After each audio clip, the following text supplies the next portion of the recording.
Hello student, मैं shine Luthra. आज मैं आपको इस वीडियो में क्लास 5th की हिंदी मीडियम की मैथ्स का चैप्टर 6 करवाऊंगी हिंदी मीडियम में।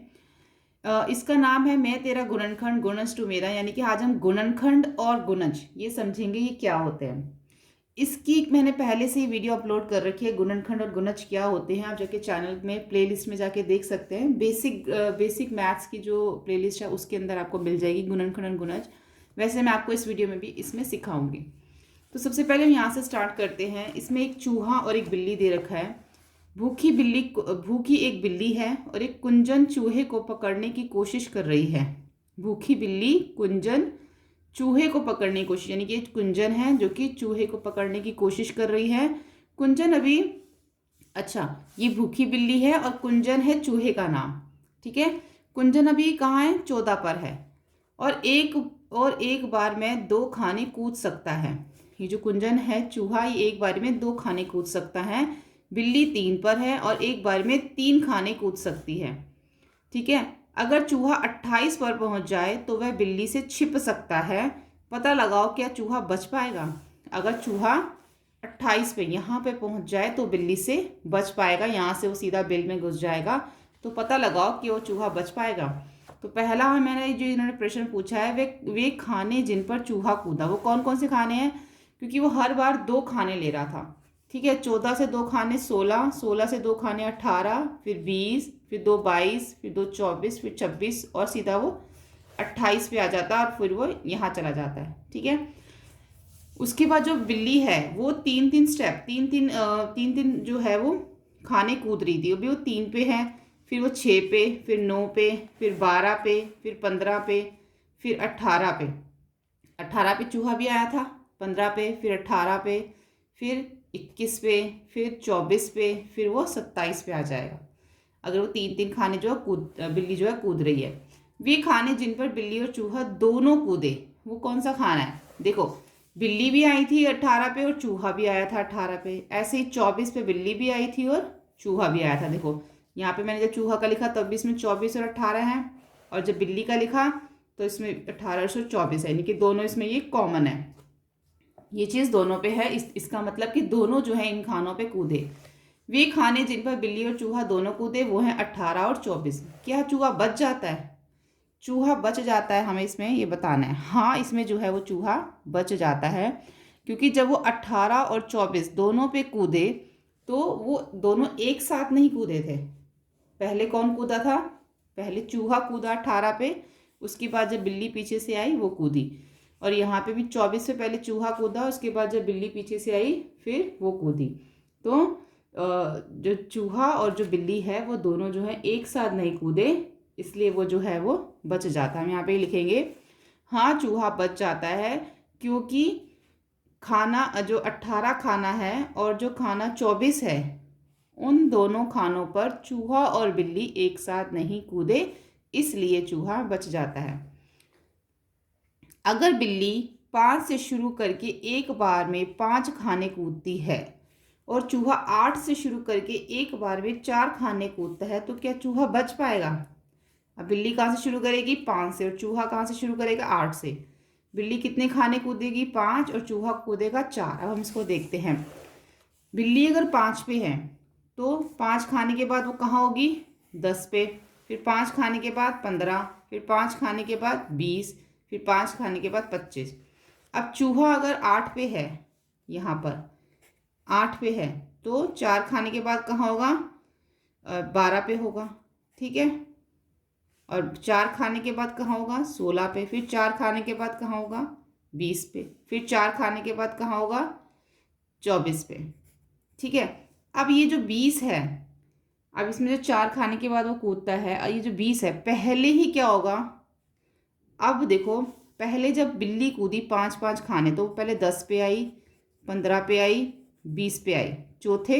जब वो चौथी बार कूदी, 4th टाइम जब कूदी तो वो 20 पे आ गई। ऐसे जब बिल्ली भी 4th टाइम कूदी तो वो भी कहाँ आ गई? 20 पे आ गई।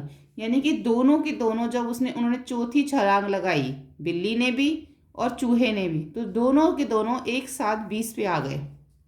ठीक है, अगर बिल्ली 5 पे है और 5 खाने कूदती है और चूहा 8 पे और 4 खाने कूदता है, तो जो चूहा है वो नहीं बच पाएगा, नहीं बच पाएगा, क्योंकि पहले ही चौथे छलांग में बिल्ली भी यहाँ आ जाएगी और चूहा भी बीच पे आ जाएगा और जो बिल्ली है वो चूहे को खा जाएगी और चूहा नहीं बच पाएगा।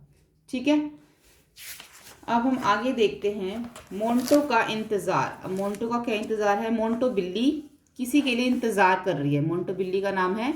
क्या तुम्हें पता है कि वह किसके लिए इंतज़ार कर रही है? इसे मालूम करने के लिए एक तरीका है। क्या तरीका है? यहाँ पे हमें इस तरह का टेबल दे रखा है। हर एक संख्या जो 2 से भाग हो सकती है, अब वो क्या तरीका है वो हमें इस तरीके से करना है, तो हमें पता चल जाएगा। हर एक संख्या जो 2 से भाग हो सकती है उस पर लाल बिंदु से निशान लगाओ। पहले तो हमें इन संख्याओं पे जो 2 से भाग हो सकती है उस पर लाल बिंदु पे निशान लगाना है। आप लाल बिंदु पे निशान लगा लेना। मैं यहाँ पे एक डॉट लगा देती हूँ, जैसे कि 2, 4, 6, 8, 10, 12, 14, 16, 18, 20 जो 2 के टेबल में आते हैं, जो 2 से डिवाइड हो सकते हैं, उन सब पे हम 2 से क्या लिखेंगे? 2 से भाग हो सकते हैं। 34, 36, 38, 40, 42, 44, 46, 48, 50, 52, 54, 56, 58 और 60, ये सारे 2 से भाग हो सकते हैं। आपने लाल रंग से निशान लगाना है। उन संख्याओं पे जो 3 से भाग हो सकती हैं पीले बिंदु से निशान लगाओ। अब हमने उन संख्याओं पे जो 3 से भाग हो सकती हैं उस पर मैं सर्कल लगा देती हूँ। 3, 6, 9, 12, 3, 6, 9, 12, 15, 18, 21, 21 के बाद 24, 27, 30, 33, 36, 39, 42, 45, 48, 48 के बाद 51, 54, 57 और ये 60, ये सब के हैं 3 से भाग हो सकते हैं। अब आगे क्या लिखा है? ऐसे कौन से खाने हैं जिन पर तीनों रंग, अच्छा एक और है इसमें, जो 4 से भाग होने वाली संख्या उन पे नीले रंग से हमें बिंदु से निशान लगाना है। अब नीले रंग से लगाना जो 4 से हो सकते हैं। अब जो 4 से हो सकते हैं उसके ऊपर मैं टिक लगा दूंगी। 4, 8, 12, 4, 8, 12, 16, 20, 20 के बाद 24, 28, 28 के बाद 32, 36, 40, 44, 48, 52, 56, 56 के बाद 60। ठीक है, अब हमें बताना है कि ऐसे कौन से खाने हैं जिन पर तीनों रंग के बिंदु लगे, यानी कि लाल भी लगा है, नीला भी लगा है और कौन सा रंग था? पीला भी लगा है। तो वो कौन से है? देखो, जिसमें डॉट भी हो, टिक भी और सर्कल भी, क्योंकि मैंने डॉट, टिक और सर्कल लगाए हैं। तो इसमें से वो कौन से खाने हैं जिसमें तीनों चीज़ें हैं? तो इसमें वो कौन खाने हैं? जैसे कि यहाँ पर है 12। देखो 12 पे मैंने डॉट भी लगाया था, सर्कल भी और टिक भी है। तो एक तो हो गया 12, एक हो गया यहाँ पे 24 जिसपे मैंने तीनों चीज़ें लगाई थी, और यहाँ पर एक है 36 और एक है 48 और एक है यहाँ पे 60। तो इन पे जो है तीनों रंग आएंगे। ठीक है, 12, 24, 36 और 48 पे। इन खानों के ऊपर कौन से अक्षर लिखे हैं? 12, 24 और 36 और 48 और 60 के ऊपर लिखा हुआ है MOUS और E, यानी कि इसके ऊपर माउस लिखा हुआ है। कोमा लगा देंगे ऐसे। M पे R, 12 पे M लिखा है, 24 पे O लिखा है, 36 पे U लिखा हुआ है, 48 पे S और 60 पे E लिखा हुआ है, तो बन गया माउस। इन अक्षरों को क्रम से नीचे लिखेंगे, यानी कि ये जो हमें लिखना है वो हमें यहाँ लिखना है MOUS और E, ये हमें यहाँ लिखना है क्रम से। अब आगे देखेंगे, अब है आगे म्याऊं खेल। इस खेल को खेलने के लिए सब लोग एक गोले में खड़े होते हैं। एक खिलाड़ी बोलता है 1, अगला खिलाड़ी कहता है 2 और ऐसे ही खेल चलता रहता है। पहले 1 बोलेगा, फिर 2, फिर 3, फिर ऐसे चलता रहता है। लेकिन इसमें क्या करना है? अगला खिलाड़ी कहता है 2 और ऐसे ही खेल चलता रहता है। जिस खिलाड़ी को 3 या फिर 3 से भाग होने वाली संख्याएं बोलनी हैं वह उस संख्या की जगह पर म्याऊं कहेगा, जो म्याऊं कहना भूल जाएगा वह खेल से बाहर हो जाएगा, आखिरी बचा खिलाड़ी जीत जाएगा। अब इसके अंदर हमें वो ये सिखाना चाह रहे हैं वो संख्याएं जो 3 से भाग हो सकती हैं। इस खेल का जो इस खेल को बताने के जो पीछे यही है कि आपको ये सीखना है कि कौन सी वो संख्याएं हैं जो 3 से भाग हो सकती हैं। जो संख्याएं 3 और 3 से भाग हो सकती हैं, जब भी वो किसी के ऊपर यहाँ पर आएगी वो संख्या नहीं बोलेगा, उसकी जगह पे वो म्याऊं बोलेगा। जैसे कि 3 आने पे वो म्याऊं बोलेगा, 6 आने पे म्याऊं बोलेगा, 9 आने पे म्याऊं बोलेगा। और 3 से कौन सी भाग हो सकती है जो 3 के पहाड़े में 3 के टेबल में आती हैं? 12, 15, 3, 6, 9, 12, 15, 18, 21, 24 और 27। ये सारे जो हैं जब उसके ऊपर संख्याएं आएंगी तो वो इनकी जगह पे क्या बोलेगा? म्याऊं। और इससे आगे भी आप लिख सकते हो, इसमें 3 जोड़ दो 33, फिर 3 जोड़ दो 36, फिर 3 जोड़ दो 39। ये सब 3 3 जोड़े हुए हैं ना आगे आगे, ठीक है। तो ये सारी संख्याएं जो हैं जब वो उसके ऊपर आएंगी तो इन संख्याओं की जगह पर वो क्या बोलेगा? म्याऊं बोलेगा, ठीक है। और जो म्याऊं कहना भूल जाएगा वो खेल से बाहर हो जाएगा, जो आखिरी बचा खिलाड़ी जीत जाएगा। उसके बाद है इन संख्याओं को 3 के गुणज कहते हैं। संख्या 3 और 4 से बदलकर इस खेल को खेलें। अब तुमने इन संख्याओं को म्याऊं में बदला।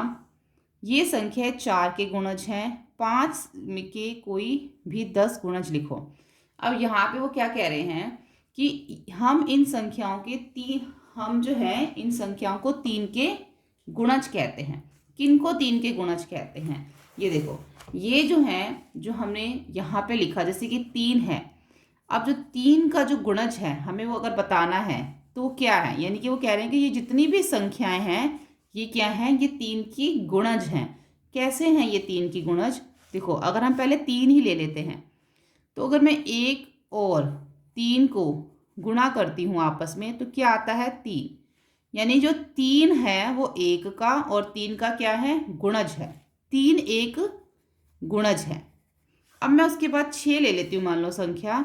अब 6 भी एक गुणज है, लेकिन किसका गुणज है? 2 गुणा 3। 2 गुणा 2 तिया 2 गुणा 3 कितना होता है? 6। अब जो 6 है वो एक गुणज है। किसका गुणज है? 2 का भी गुणज है, ये 3 का भी गुणज है, क्योंकि इन दोनों को गुणा करने से 6 बन रहा है, ठीक है। अगर मैं यहाँ पे अब 15 ले लेती हूँ तो 15 एक गुणज है, लेकिन किसका गुणज है? 3 गुणा 5, क्योंकि 3 पंजे क्या होता है? 15। चाहे 5 गुणा 3 लिखो या 3 गुणा 5 लिखो। अब यहाँ पे जो 15 एक गुणज है, किसका? 3 का भी और 5 का भी एक गुणज है। आप देख रहे हो सब में यहाँ पे अभी तक तो 3 आ रहा है इसमें। अब हम आगे देखते हैं। अगर मैं 18 लिखती हूँ यहाँ पर तो 18 भी एक गुणज है। अब किसका गुणज है ये अब 6 गुणा 3, 6 दिया 18, ये भी 6 का भी गुणज है और 3 का भी गुणज है 18। अगर मैं यहाँ पे 24 ले लेती हूँ, 24 भी एक क्या है? गुणज है। किसका? 8 गुणा 3, 8 दिया 24, तो 24 गुणज है किसका? 8 का भी 3 का भी। तो जो ये जितने भी हमने गुणज लिखे हैं ऊपर, ये सब 3 के गुणज हैं, ठीक है। 3 के भी हैं, जैसे 3 1 का भी गुणज है, 3 का भी। 6 जो है वो 2 का भी गुणज है, 3 का भी।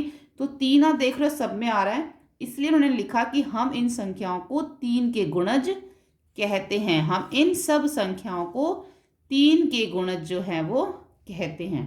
ये चीज़ समझ आ गई। संख्या 3 और 4 से बदलकर इस खेल को खेलें। अब जो है यहाँ पर हम इस संख्या 3 की जगह अगर हम 4 लिखें तो अब हम इस खेल को खेलें तो ये संख्या 4 के गुणज है। कौन सी संख्या है? 4, 8, 12, 16, यानी कि 4 का जो टेबल है वो सारे किसके गुणज है? 4 के गुणज है। 32, 36, ऐसे जो है जितने भी ये 4 के पहाड़े में 4 के टेबल में आते हैं वो सब 4 के गुणज है। और जितने भी 3 के टेबल में आते हैं वो सारे, जितने भी 3 के पहाड़े में 3 के टेबल में आते हैं वो सब 3 के गुणज हैं, ठीक है। ऐसे 5 के कोई भी 10 गुणज लिखो। अगर हमें 5 के गुणज लिखने तो क्या लिखेंगे? 10 लिखने हैं सिर्फ हमें यहाँ पे। यहाँ पे तो उन्होंने सिर्फ लिखा ना कि इसके गुणज लिखो, आप कितने भी लिख सकते हो, लेकिन यहाँ पे लिखा सिर्फ 10 लिखो। तो हम क्या लिखेंगे, 5, 10, 15, 20, 25, 30, 35, 40, 45 और 50। ये हो गए इसके 10 गुणज। 1, 2, 3, 4, 5, 6, 7, 8, 9, 10 गुणज हो गए 5 के। अब ये 5 के पहाड़े में आते हैं तो ये 5 के गुणज है। ठीक है, अब हम करेंगे पासे का खेल। 2 पासों को एक साथ फेंको। पासों के ऊपर कौन से अंक नजर आ रहे हैं, इन अंकों की 2 अंकों वाली एक संख्या बनाओ। कैसे बनाएंगे, जब हम पासे फेंकेंगे, जैसे कि यहाँ पे ये 2 पासे फेंके हुए हैं, एक के ऊपर आया 4, एक के ऊपर आया 1। अब इनसे हमने 2 संख्या बनानी है, जैसे कि आप एक 14 बना सकते हो, एक 41। तो ये 2 संख्या इससे बन जाएंगी।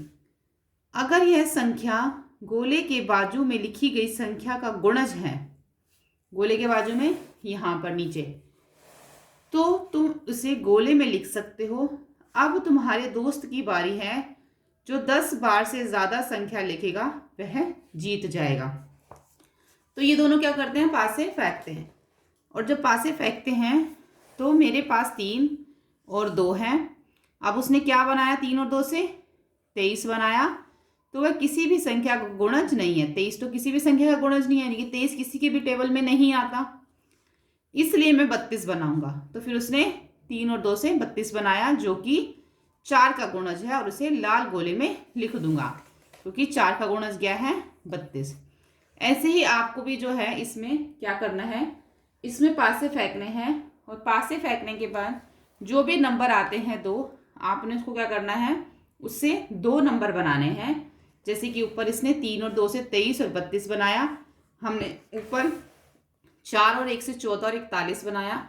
अगर मैं 14 और 41 की बात करूँ तो 41 जो है वो किसी भी पहाड़े में, कौन से पहाड़े में आता है 41, ये तो ये किसी में भी नहीं आता 41, तो हम इसको नहीं लिखेंगे। लेकिन 14 किस में आता है, 7 का गुणज है। 14 किसका गुणज है, 7 का, तो हम 14 को यहाँ पे लिख देंगे। इस तरीके से अलग अलग पासे फेंक के, और जो जो नंबर उसमें आएगा 2-2 नंबर आपने बनाने हैं, और वो नंबर किसका गुणज है आपने उसी में लिख देना है। ठीक है, अगर आपका वो 6 का गुणज है, 6 के पहाड़े में आता है, या 5 के पहाड़े में 5 का गुणज है, तो वो आपने उन सब में वो लिखते जाना है। आगे है साझा गुणज। अब साझा गुणज क्या है, कोई एक संख्या सोचो, अगर वह 3 का गुणज है तो उसे लाल गोले में लिखो, अगर वह 5 का गुणज है तो उसे नीले गोले में लिखो। कोई भी हमें एक संख्या जो है यहाँ पर सोचनी है, और उसको हमें, अगर वो 3 के पहाड़े में 3 से गुणज है तो उसको हम 3 में लिखेंगे, अगर वो 5 का गुणज है तो उसको हम इसमें नीले में लिखेंगे। तो पहले हम यहाँ पे 3 के गुणज लिख लेते हैं। 3 के गुणज 3, 6, 9, 15, 18, 3, 6, 9, 15, 18, 21, 24, 27, 30, 33, और 33 के बाद यहाँ पे आ जाएगा 36, 39। इस तरीके से ऐसे यहाँ लिखेंगे 5, 10, 15, 20, 25, 30, 35, 40, 45, 50। ठीक है, अब इन दोनों में क्या है, कुछ संख्याएं 3 और 5 दोनों के गुणज हैं। अब इसमें से कुछ संख्या ऐसी हैं जो 3 में भी आ रही है और 5 में भी आ रही हैं, दोनों के गुणज हैं, इसलिए हम उन्हें 3 और 5 दोनों का साझा गुणज कहते हैं, यानी कि जिसको हम इंग्लिश में कॉमन कहते हैं, कॉमन मल्टीपल। तो हमें इसके अंदर अब साझा गुणज बताना, जो 3 में भी आ रहा है और 5 में भी।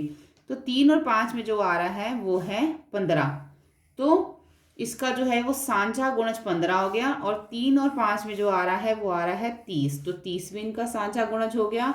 और अगर मैं इसको आगे लिखूं तो इसमें जो है आगे 45 भी जो है इन दोनों में साझा गुणज आएगा। अगर 30 के बाद मैं 33 लिखती हूँ, यहाँ पे 30 के बाद 33 आएगा, और 33 के बाद 36 आएगा। ठीक है, 36 के बाद 39, और 39 के बाद क्या आ जाएगा यहाँ पे 42, और 42 के बाद आ जाएगा 45। तो 45 भी दोनों का क्या है, साझा गुणज है। ठीक है, ये मैंने यहाँ पे लिख दिया। यहाँ पे हमें जो बीच में जो नीला वाला भाग है, इसमें हमें सिर्फ साझा गुणज लिखना है। ठीक है। तो अब इसमें जो है 45 भी जो है, अगर हम 39 से आगे देखें, 39 से आगे आएगा 42 और 42 से आगे आ गया 45, तो 45 भी दोनों का साझा गुणज है। ऐसे अगर हम और आगे लिखेंगे तो दोनों का जो गुणज साझा वो 60 भी आ जाएगा। ठीक है, तो ये हो गए 3 के गुणज और ये हो गए 5 के गुणज, और दोनों के जो सांझे गुणज है वो हमें बीच में लिखने हैं। अब आगे देखो, इसमें इन सांझे गुणज में से सबसे छोटा कौन सा है? जो हमने सांझे गुणज निकाले हैं इनमें सबसे छोटा कौन सा है? 15 जो है वो सबसे छोटा है। खेल को 2 और 7 संख्याओं के साथ दोहराओ। जैसे भी हमने 3 और 5 से किया है इसको, ये 3 से किया और 5 से किया, ऐसे ही आपको 2 और 7 से करना है। और 2 और 7 से करने के बाद जो इनका साझा गुणज है वो हमें वो लिखना है। अगर हम इसको 2 से करते हैं तो क्या क्या गुणज आएंगे इसके? 2, 4, 6, 8, 10, 12, 14, 16, 18, 20, 22, 24, 26, 28 और यहाँ पे हम 30 लिख देते हैं यहाँ तक। उसके आगे भी उसे जाएगा ये 32, 34, ऐसे आप बहुत सारे लिख सकते हैं 2 के। अगर हमें 7 के लिखने हैं तो 7 के क्या आएंगे?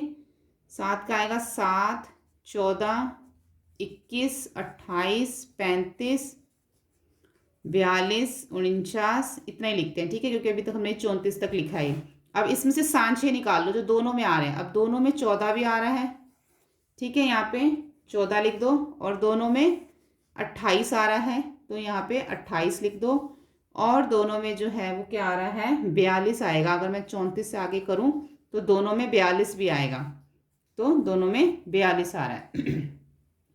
तो दोनों के जो सांझे गुणज हो जाएंगे 14, 28 और 42। अगर हम यहाँ पे इसको 2 को और आगे करेंगे तो 42 भी आएगा इसमें, जो कि 7 के साथ गुणज जो साझा गुणज है वो बन जाएगा। ठीक है, अब हम इसके अंदर आगे करते हैं।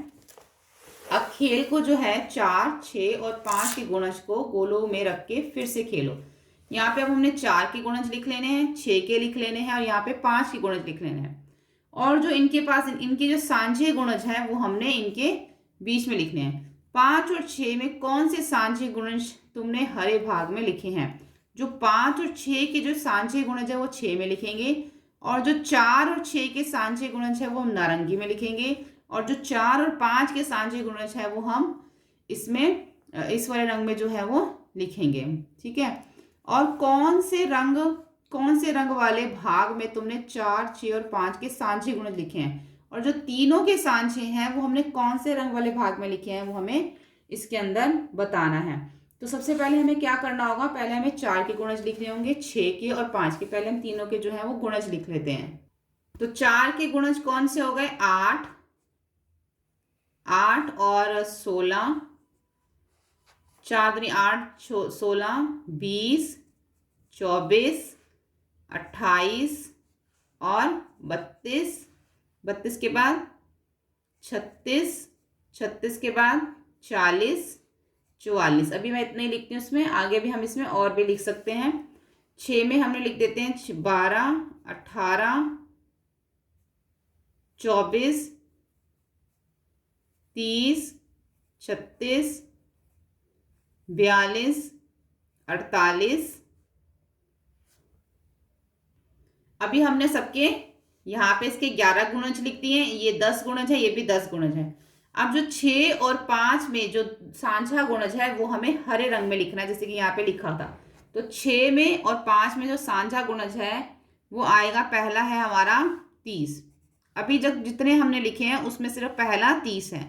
अगर हम और आगे इसमें लिखेंगे तो हमारा जो है वो 60 भी जो है वो सांझा गुणज बन जाएगा। अगर मैं इसको 55 लिख दूँ यहाँ पे 60, तो 60 भी हमारा इसका सांझा गुणज बन जाएगा।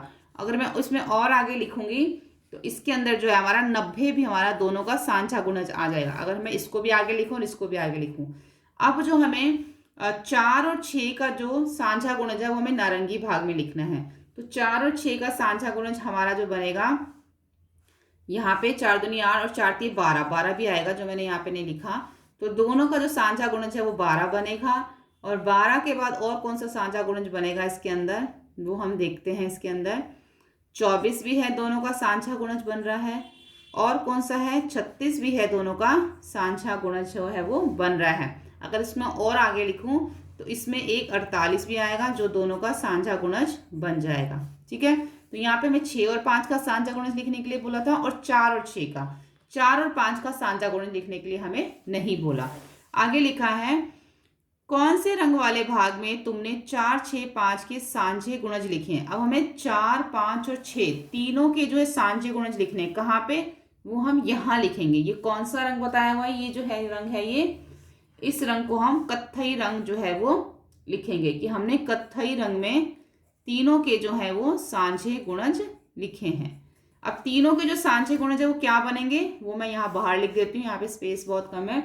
तीनों के जो सांझे गुणज बनेंगे वो इसमें बन जाएगा 60, 120, और क्योंकि ये जो 5 है ना, हमें 5 के साथ भी मैच करना है, तो 5 से अगर हमें सांझा गुणज निकालना है तो वो 60 से शुरू होगा जो तीनों में, यानी कि हमारा जो है वो आएगा।